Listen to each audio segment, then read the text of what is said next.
చర్చలకు వస్తాం కానీ కండిషన్ సప్లై అంటున్నారు బెంగాల్ జూనియర్ డాక్టర్స్. మెడికోపై అత్యాచార ఘటనతో స్టార్ట్ అయిన నిరసనలు ఇంకా కంటిన్యూ అవుతున్నాయి. డిమాండ్లపై జూనియర్ డాక్టర్లు పట్టువీడలేదు. అటు ప్రభుత్వం కూడా షరతులకు తలొగ్గడలేదు. దీంతో బెంగాల్లో ప్రతిష్టంభన కొనసాగుతోంది. కోల్కతా జూనియర్ డాక్టర్ హత్యాచారం కేసులో న్యాయం జరగాల్సిందే అని వైద్యులు డిమాండ్ చేస్తున్నారు. కొన్ని రోజులుగా నిరసనలు చేస్తూనే ఉన్నారు.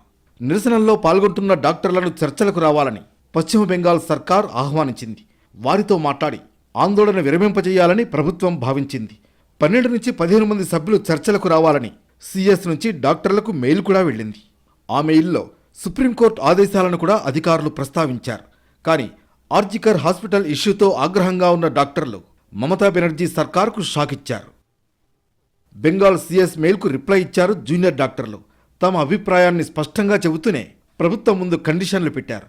మీరు చెప్పినట్లు 12-15 మంది కాదు, 30 మంది చర్చలకు వస్తామని అనుమతించాలని రిప్లై ఇచ్చారు.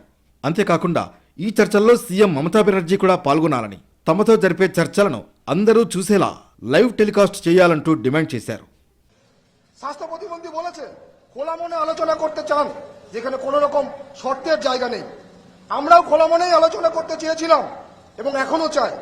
খোলা মনে আলোচনা করতে চাই বলেই আমরা লাইভ মিডিয়া কভারেজের সামনে সম্পূর্ণ আলোচনা চেয়েছি।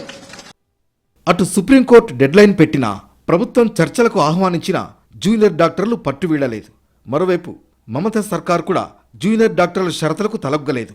దీంతో చర్చల విషయంలో ప్రతిష్టంభన నెలకొంది. మరోవైపు రాత్రి కూడా ఆర్జికర్ మెడికల్ కాలేజీ ముందు జూనియర్ డాక్టర్లు ఆందోళన నిర్వహించారు.